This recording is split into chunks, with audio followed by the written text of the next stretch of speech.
Yashodanandan ব্রজজনরঞ্জন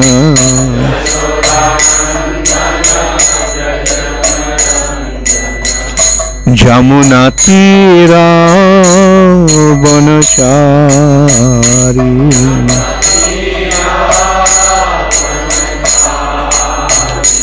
Jamuna তীরা বনচারী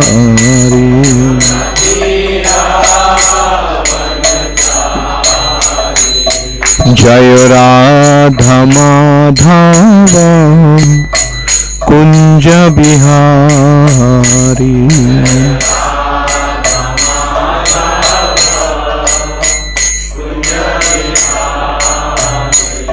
Joy Radha Madhav Kunj Bihari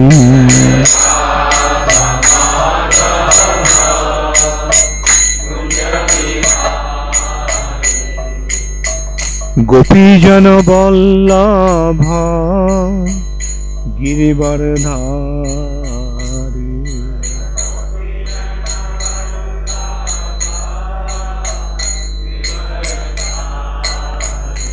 Joy গোপীজন Vallabh গিরিবরধারী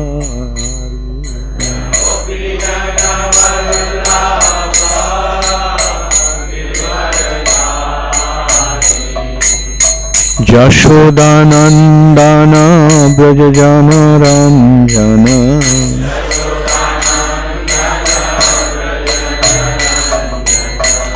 Yashodanandan ব্রজজনরঞ্জন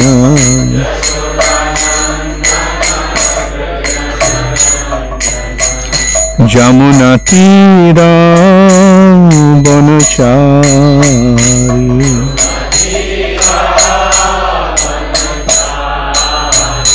Jamuna তীরা বনচারী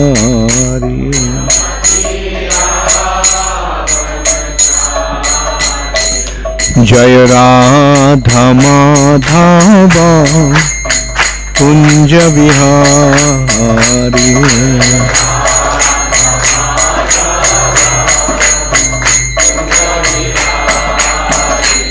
Joy Radha Madhav Kunj Bihari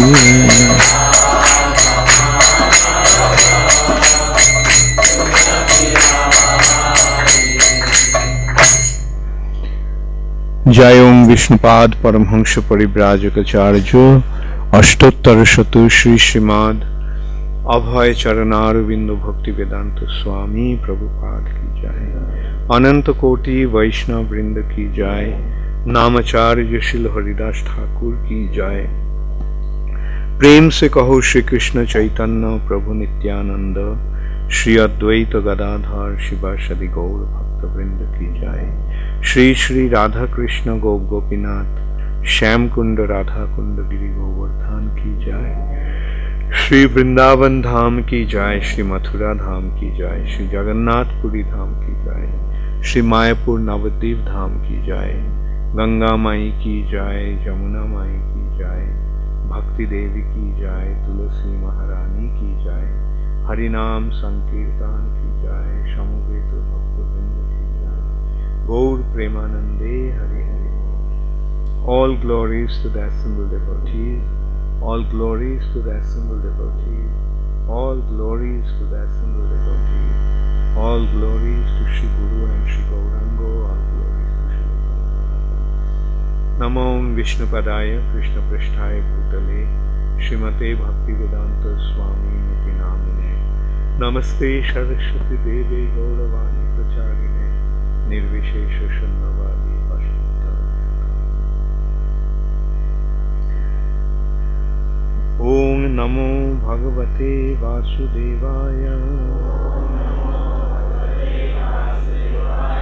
Om Namo Bhagavate Vasudevaya.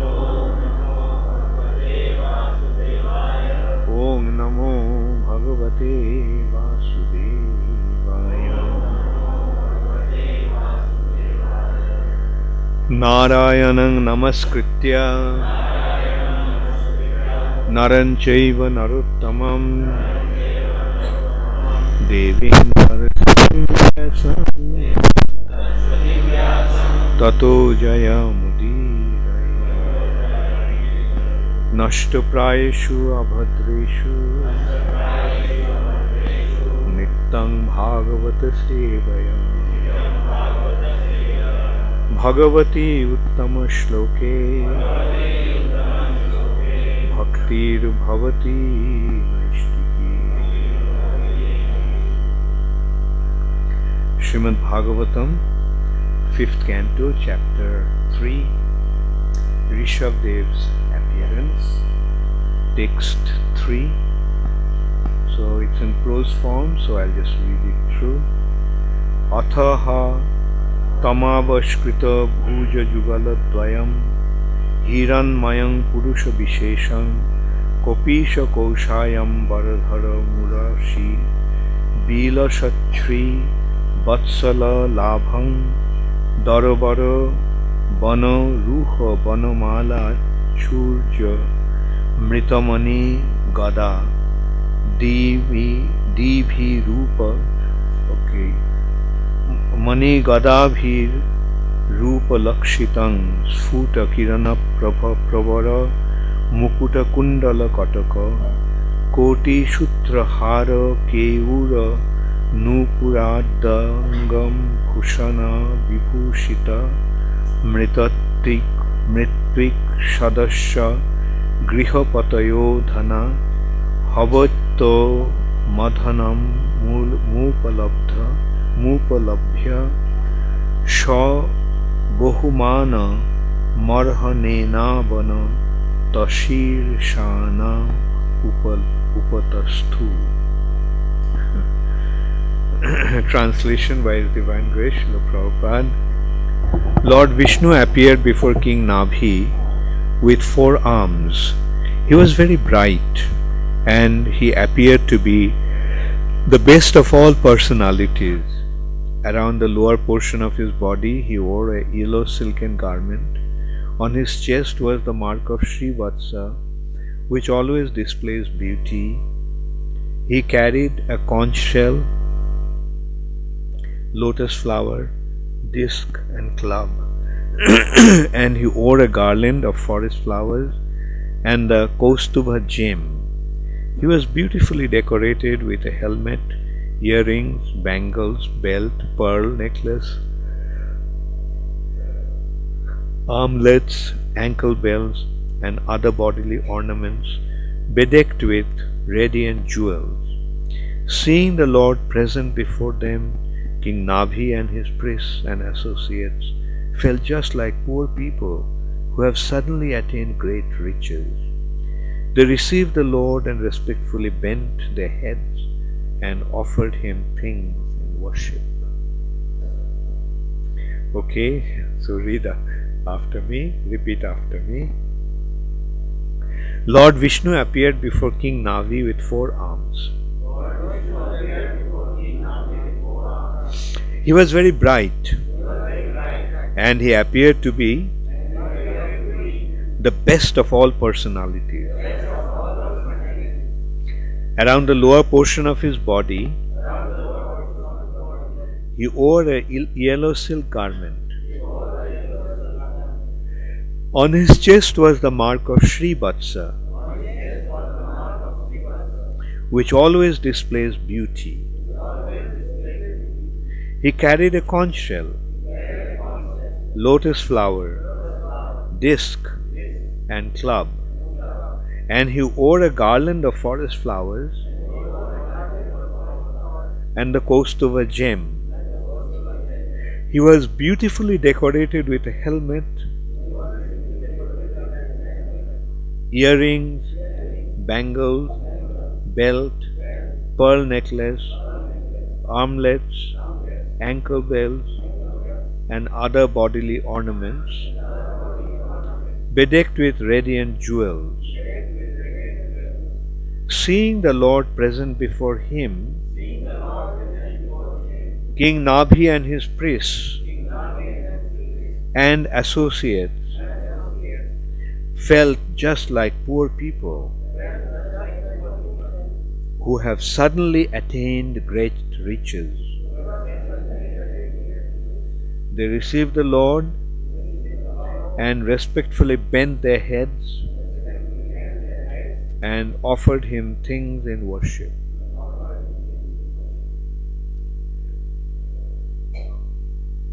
Purport by Srila Prabhupada. It is distinctly mentioned here that the Supreme Personality of Godhead did not appear as an ordinary human being. He appeared before King Nabhi and his associates as the best of all personalities, Purushottama, as stated in the Vedas, Nitta Nittanam Chetanas Chetananam. The Supreme Personality of Godhead is also a living being, but he is the Supreme Living Being. In Bhagavad Gita 7:7, Lord Krishna himself says, Matta Paratarang Nannat Kinchidasti Dhananjaya. O conqueror of wealth, Arjun, there is no truth superior to me. No one is more attractive or more authoritative than Lord Krishna. That is one of the differences between God and an ordinary living being. According to this description of the transcendental body of Lord Vishnu, the Lord can easily be distinguished from all other living beings. Consequently, Maharaj Nabhi and his priests and associates all offered the Lord obeisances and began to worship him with various things. As stated in Bhagavad Gita 6:22, Jang labdha chaparang labham mannate nadhikam tataha. That is, upon gaining this, one thinks that there is no greater gain. When one realizes God and sees the Lord face to face, one certainly thinks that he has gained the best of all things. Rasopi asya param drishta nivartate. Rasapasya param drishta nivartate. When one experiences a higher taste, his consciousness is fixed. After seeing the Supreme Personality of Godhead, one ceases to be attracted by anything material. One then remains steady in his worship of the Supreme Personality of Godhead.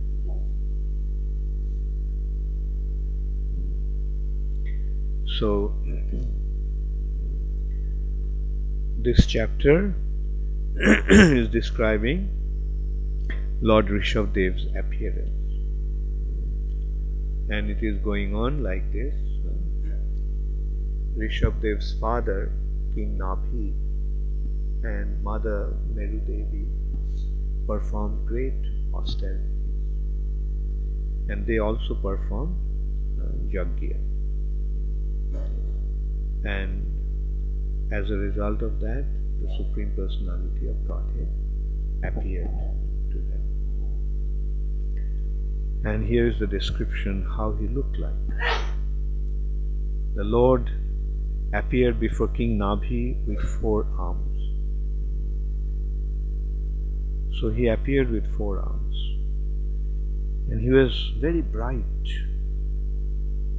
And he appeared to be the best of all personalities. Like, that is the Supreme Personality of Godhead. His appearance is so wonderful that just by his sight one can see that he is the Supreme, the best of all persons. He is the Supreme. He is supreme in all respects. He is supremely beautiful, he is supreme powerful, he is supreme opulent. In all respects he is the Supreme. And besides that, he has some specific symbols that no one displays, or no one can display. Like he has 4 arms, and in his 4 arms he carries lotus, conch, mess, and disc, Sudarshan Chakra. So that is his special symbols. Of course, in Vaikuntha, there also, all the residents, because they got the Sarupya, they got the same form as the Lord, they also have 4 arms, and they also in 4 arms they carry conch, lotus, disc and wings. Like in Brihad Bhagavatamrita, it is described that when Gopkumar went to Vaikuntha, on the gate of Vaikuntha, he saw the 4-armed personality. So seeing him, he thought this is the Supreme Personality. So he started to offer prayers to him. Ishvaraha Parama Krishna Satchidananda Vigraha. But that personality covered his ears and said, no, I am not that, I am not him. And he felt so embarrassed that he ran inside. So that is the nature of a devotee. The devotee, if somebody says that the devotee is the Supreme Personality of Godhead, the devotee becomes extremely embarrassed. Just as we see here, covered his ears and no, I'm not that. Shri Vishnu, Shri Vishnu, Shri Vishnu. What are you saying? Just hearing this is an offense. When a jiva is considered to be God, that is an offense. But what do the demons do? I am God. Although they are insignificant living entities, they say I am God. There are so many gods now. But we can see that what is their actual identity. It's a demon who actually claims that he is God. And a devotee, he always surrenders to God. There was a demon like that, Pondraka. He had 2 artificial arms stuck to his body. And so he claimed his followers, that's what actually happens with the so-called God. Their followers say, oh, आप भगवान हैं, आप भगवान। और वो भी सोचते हैं, मैं भगवान हूँ, मैं भगवान हूँ। So Pondraka's case was like that. His followers were saying, you are the actual Vishnu. That Krishna is not Vishnu. You are the real Vishnu. So being inspired by their flattery, he challenged. Krishna, I am Narayan. So you give up your disc, you return it to me. He challenged him that. And he said, come, if you don't accept or if you don't surrender unto me, then come and fight with me. And ultimately what happened? Pondraka was finished. Krishna Sudarshan Chakra went and chopped his head off. He said, okay, you say that Sudarshan Chakra belongs to you, so I am sending it to you. I'm sending it to you, receive it.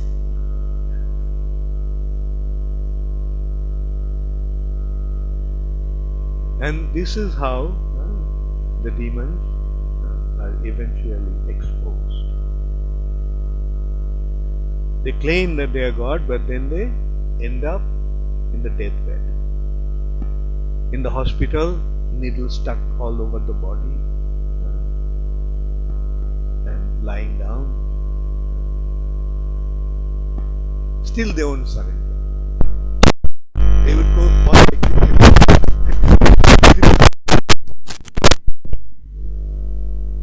And as I was saying, that's the difference between a devotee and a demon. A devotee, even if they look, but they never claim that they are Vishnu.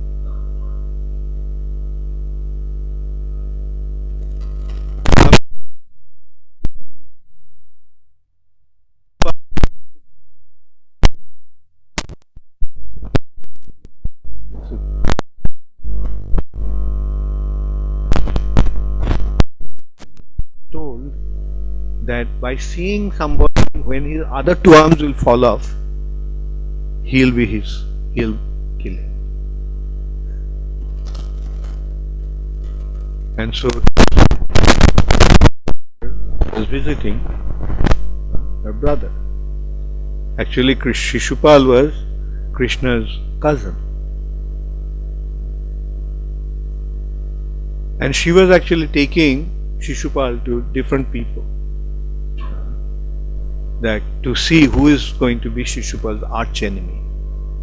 The baby, little child, because the one who would kill him, when Shishupal would be taken to him, his other arms would disappear.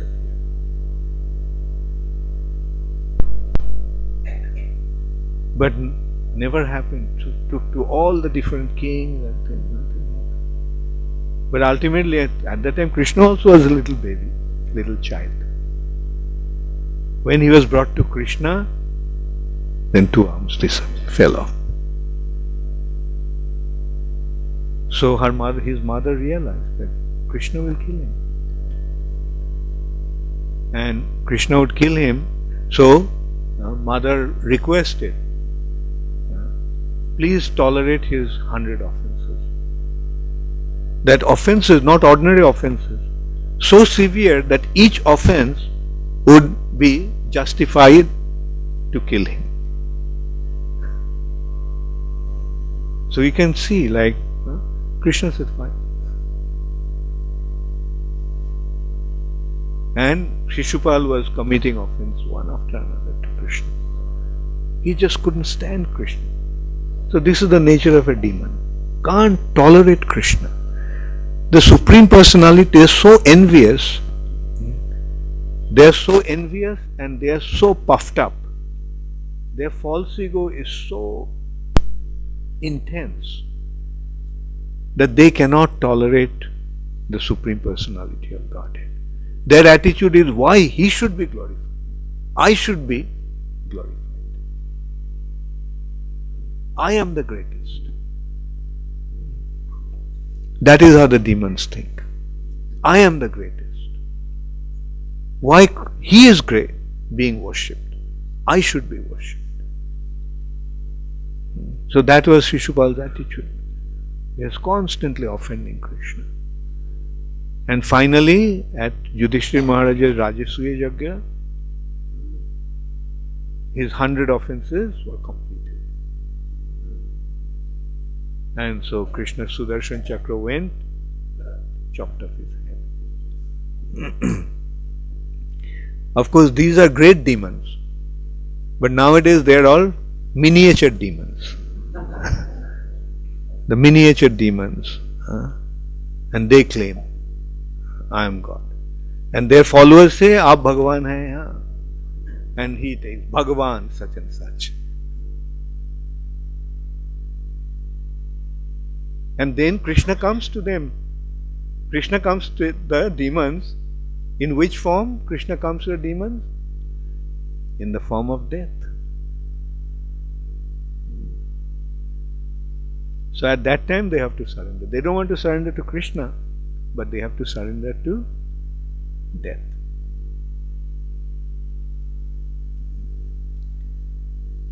But Krishna is Krishna.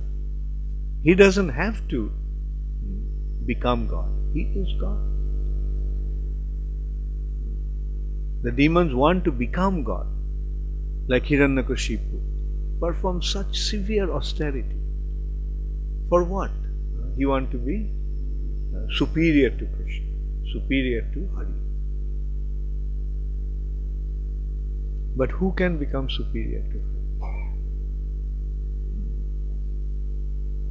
Therefore, intelligent class of people, what they will do? Surrender to Krishna.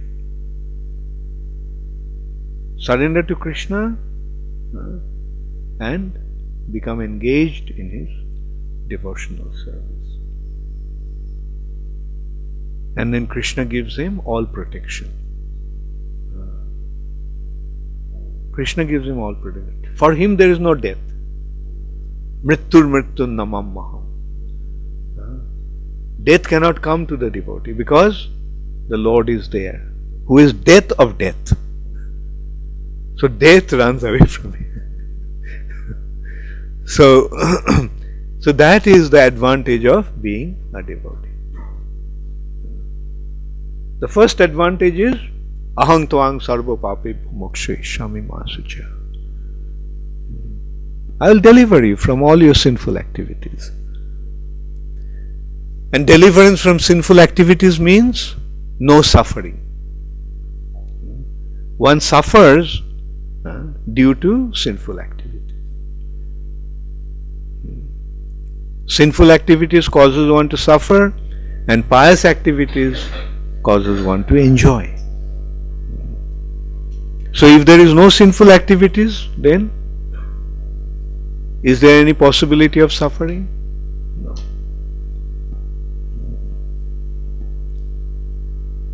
And this is how devotee's life, just as he surrenders to Krishna, his life becomes all auspicious. Life for all auspiciousness. And then Krishna rewards him so wonderfully. His heart becomes cleansed completely. And that clean heart becomes the temple of Krishna. Krishna is there in the heart already as the super soul. But because of the dirt in the heart, one cannot see that. But when the heart becomes purified, then the one sees the Lord in the heart. And a loving relationship develops. And as a result of that, his heart becomes full of joy.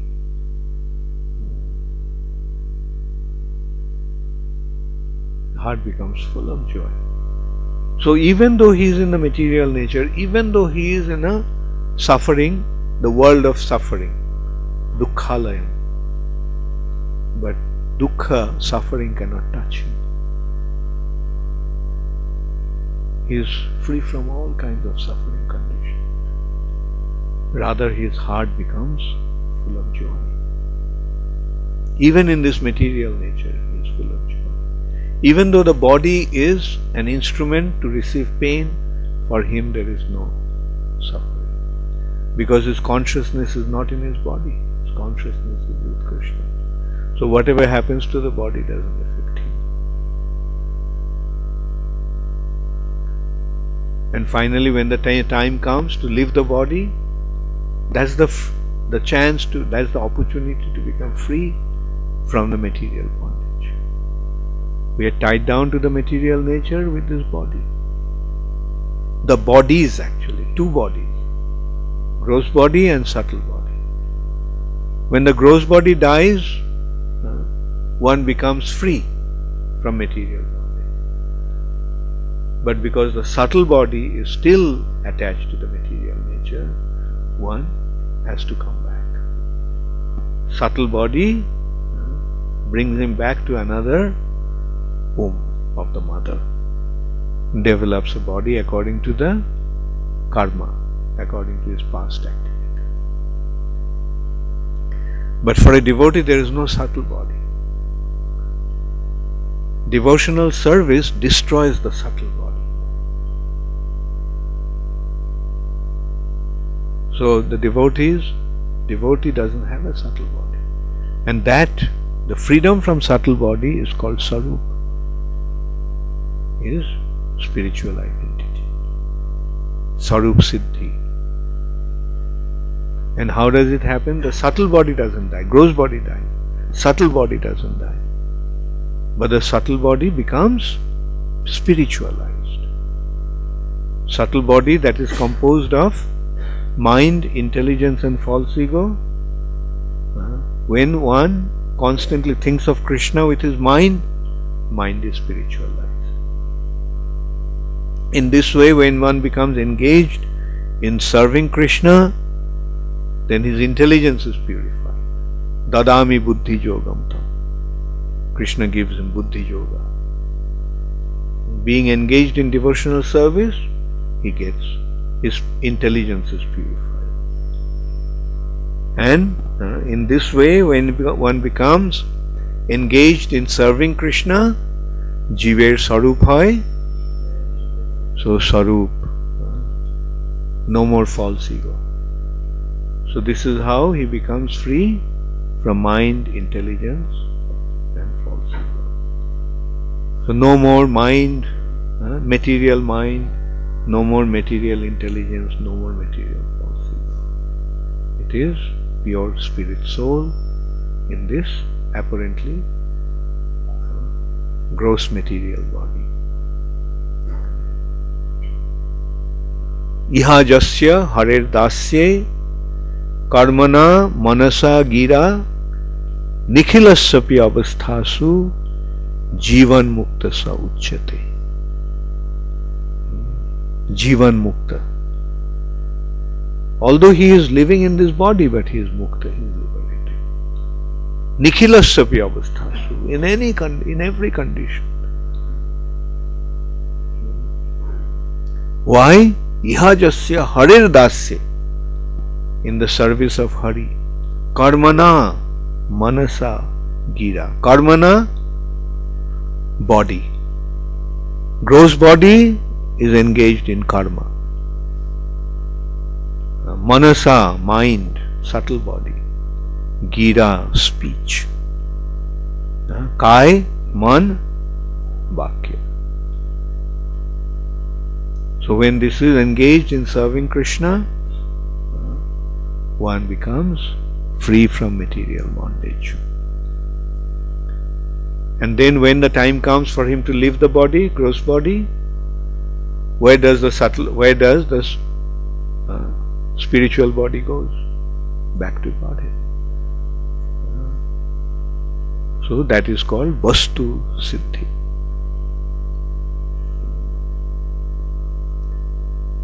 So this is such a wonderful process, devotional service.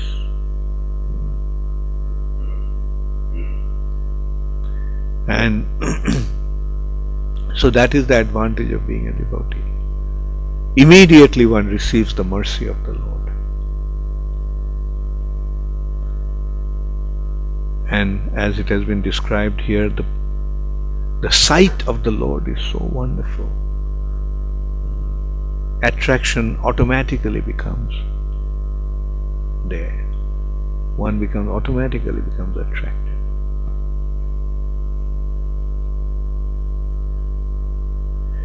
Thank you very much. All glories to Srila Prabhupada. Does anybody have any question?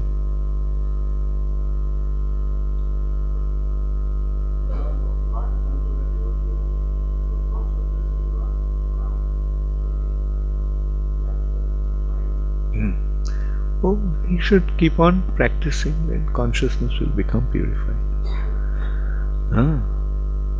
Yes, immediately consciousness may not become purified, but as he practices devotional service, consciousness becomes purified. Therefore, one should stick to this path, never deviate. Once you take to devotional service, just stick to this path.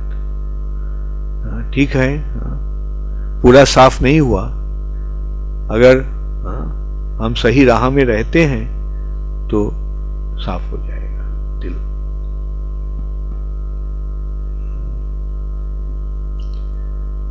Hare Krishna. Any other? Yes. Hare Krishna.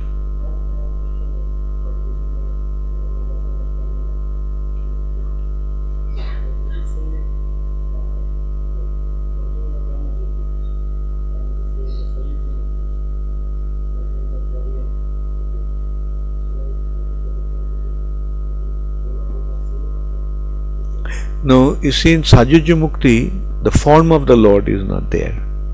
It's just the light. And one merges in that light. So there is no opportunity to serve. There is no opportunity to render devotional service. So that is because the activity is not there, service, spiritual activity is not there. One cannot stay there for long. Just sitting there, just aham brahmasmi. One gets bored. And because he cannot go further that way, he comes back this way. Arujya krichena parang padam tata patanti adha anadrita jushmanam. So even though parang padam, Brahma Jyoti, they achieve that state of merging in Brahma Jyoti, but because they do not have the opportunity to serve, anadrita jusmadanghaya, because they have disregarded the lotus feet of the Lord. Because those who are devotees, those who are engaged in serving the lotus feet of the Lord, even though they may go to Brahma Jyoti, they wouldn't want to be there. As it is said, Koivalla Narakayate. To a devotee, this merging in Brahma Jyoti, Sajujya Mukti, is like going to hell. Why it's hell? Why it's hellish? Because the service is not there. Now, if you can, through the service you derive spiritual joy. So if the joy is not there, then what you have? Suffering. So that's why they consider Sajujya Mukti to be like going to hell, a condition of suffering.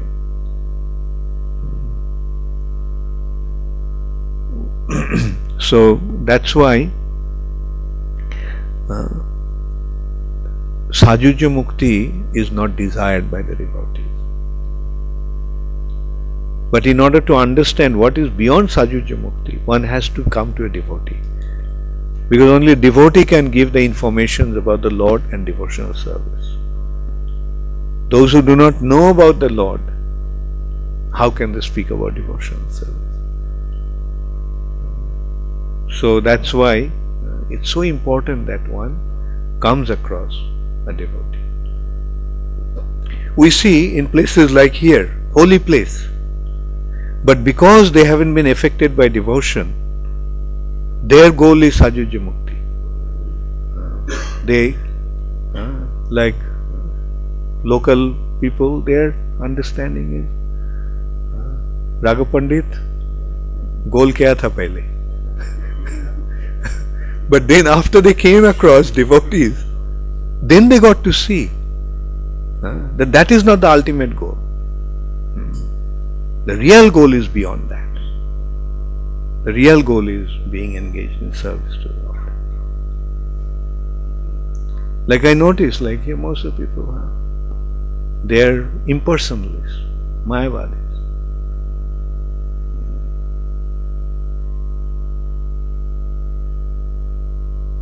So that's why it's very important that one comes across, and that's why it's so important that devotees go out and preach.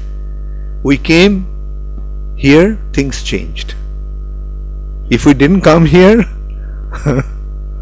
they would have remained in the same ignorance.